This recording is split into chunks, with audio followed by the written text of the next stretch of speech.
Good morning, everyone. September 14th, Sunday, here in Round Rock, Texas, in Greenbelt Gardens.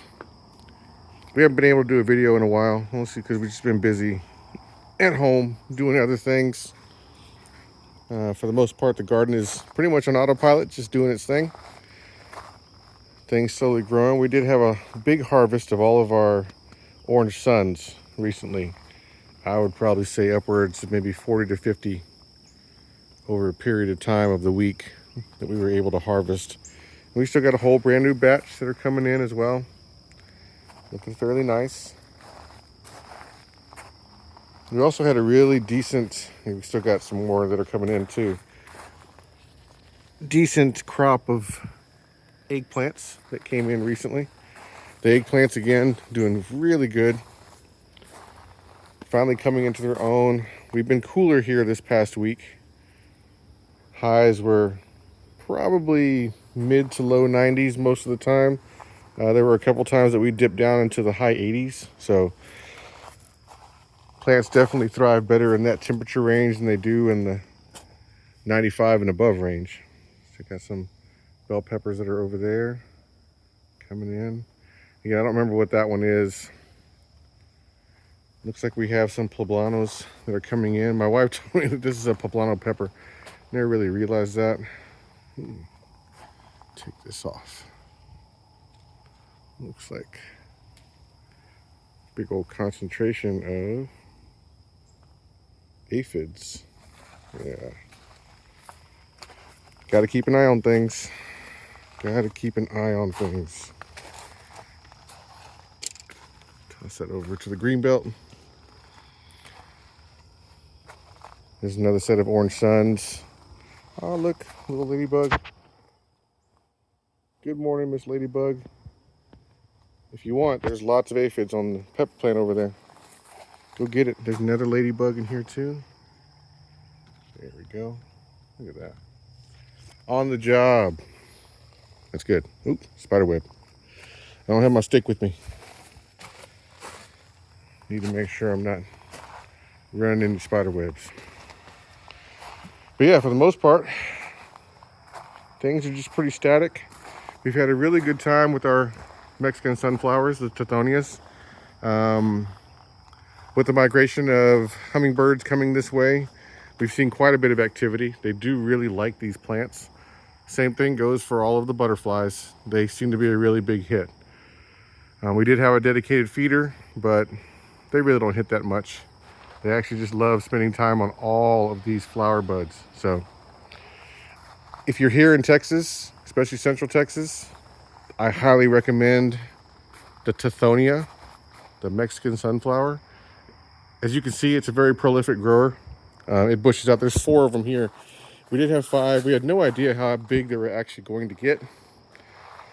But we could probably just put 1 in this bed and it would have been sufficient. So 4 is a little overkill here.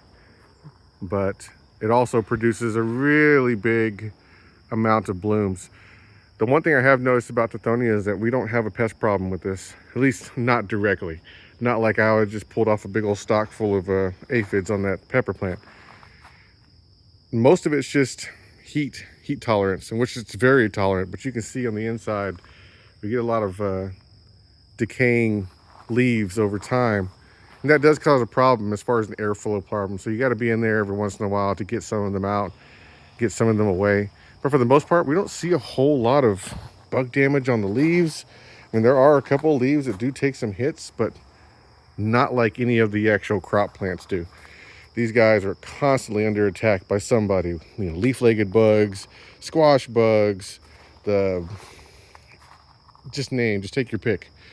But these don't seem to be bothered by any of them. So, very good grower. It is a very good shade crop as well. I mean, this guy creates a lot of shade for this folk in the morning.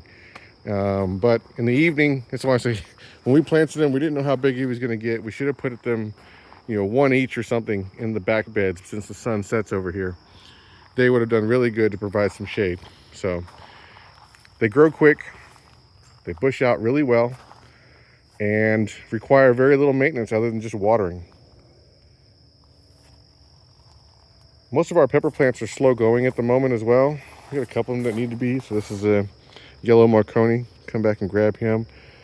We just have to keep an eye on the yellow Marconis, not just the yellow Marconis in general, but all of our pepper plants. Right now they seem to be the biggest attractor of squash bugs for the moment. Let me see if I can make my way through here.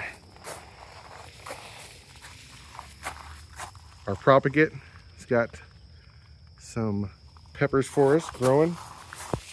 Yeah, get out of the way. Uh-oh, we have a snap. Oh, look at this. Y'all can see him. Yep. You gotta love being out in your garden. You gotta love seeing all the nature come back and do its thing. No, they ain't broken, they're just heavy. Let me find a way to trellis these back up. They've got peppers we don't want to lose. And lately it's been this guy. This is the red Marconi batch. Been growing well. We got lots of peppers that need to turn red. But at the same token, we've seen lots of squash bugs. And we have to kill them and get rid of them before they start infesting the place. But they seem to keep popping up onesies and twosies here and there every once in a while. And they get really difficult to see whenever things are this thick. We haven't really done much to prune this guy out. There's one that's turning red. But yeah, you just got to come out here, got to be vigilant, got to check your plants every once in a while, see what's bothering them, see what isn't. Sometimes it's hard to tell good bugs and bad bugs depending on the situation. We still got all of our tomato plants producing. Sun golds. Some sweetie cherries that we picked recently. You have to come out here and get more sun golds before the birds start getting them, because they're nice and bright and yellow. Whole batch of brand new flowers.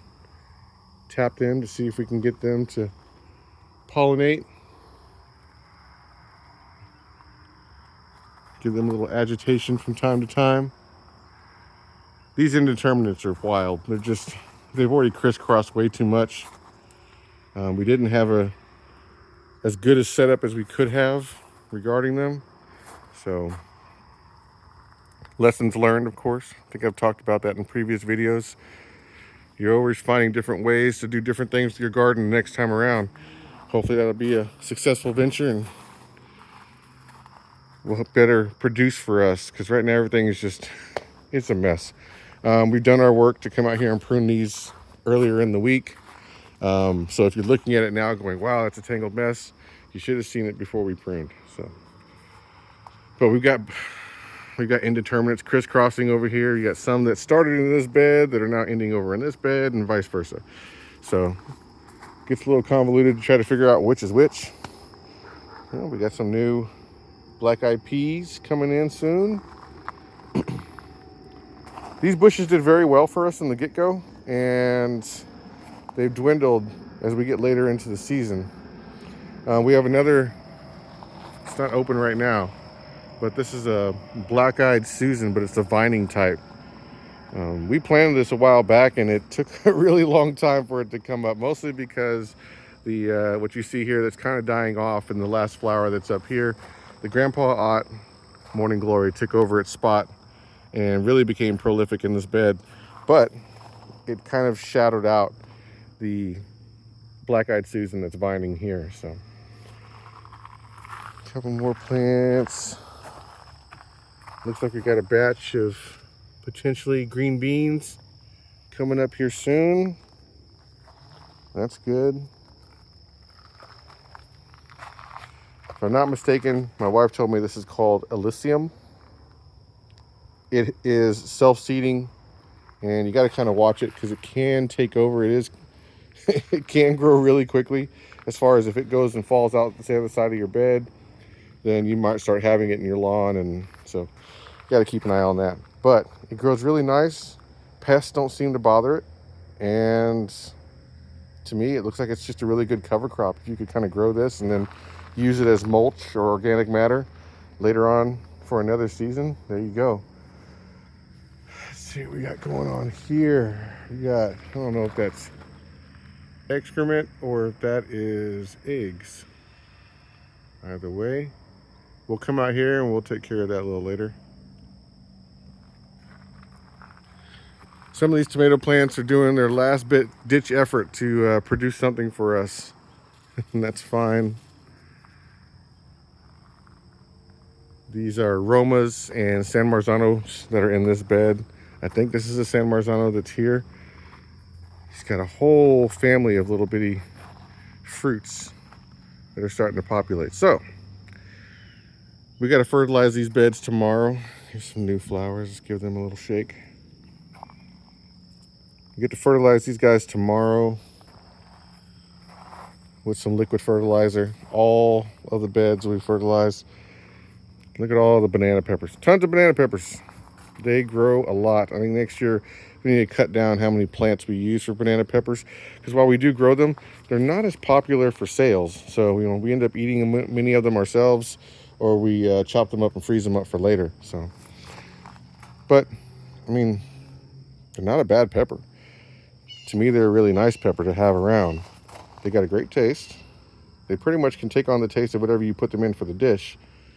And they're extremely easy to grow, right? Other than just normal pest problems that pop up from any other plant, these are just like the Tithonias. We just water them, we fertilize them, and they continue to populate peppers at a crazy pace. So the plants are happy. That's what's good. What do we got here? He's purple. That's cool. Multiple colors. Let's see, we got some. These are the Chinese red giants. I'm over here moving things, not really checking. It's kind of a big no-no in the garden. You really need to take a look before you start grabbing things, moving them around. We have a pretty decent population of paper wasp here in our area. And because of that, they come to our garden quite frequently. And while most of them aren't aggressive towards humans, we do have a yellow jacket population around here, and sometimes they're in the bed. So if you're not checking beforehand and you start moving things around, it's a good way to tick off a yellow jacket and have them not be your friend really quickly. Most of the big red paper wasps, they don't mind so much, but you still need to identify what's around you before you start poking at things. You really don't want to tick anybody off that you're not supposed to. Especially the honeybees. With them coming out, and they're constantly throughout the day now feeding off of getting all the pollen off of all of our basils that are flowered, have been flowering for at least the last 2 months. Bees love that kind of thing. So they're out here constantly, and you have to just be really careful. You don't want to crush a bee by accident, or you don't want to tick one off that stings you, because last thing that's what you need is them giving off pheromones to their local buddies, and all of a sudden you have a problem on your hands because they smell one of their friends in danger, and they outnumber you vastly. So just always got to be careful. Take a look before you start putting your hands into places. We don't have a whole lot of dangerous spiders in our particular area. I think like black widows, brown recluses that live in the house mostly, but black widows are probably the biggest detractor in our area, and even then they are very few. So, and we do have other smaller spiders, and they probably do bite. It's just not much of a problem for us. So, which I'm grateful for. We have a lot of beneficial spiders, a lot of orb weavers that show up, do their thing for a while, lay their egg sacs, and then they're gone. Life cycle ends, and hopefully their egg sacs continue on. But pretty soon, we got a whole batch of the seedlings that are ready. They are beyond ready. We need to start clearing out some of these older tomatoes that aren't doing anything other than just sucking up fertilizer. There's a big web here. Kind of didn't see it earlier. It's probably not going to show up well on camera either. Man, that is a big web. It pretty much takes up all of this area. Need to come out here with like a spray bottle and mist it so you can see it better. But yeah, we have a lot of things that are toning. Ooh, look at that. There we go. We got some red Marconis we need to come pick. Very nice. But yeah, we got some things that we need to take out and make room for the new plants that are getting ready to come up for the rest of the fall season. Hopefully the weather stays nice for us to be able to do that.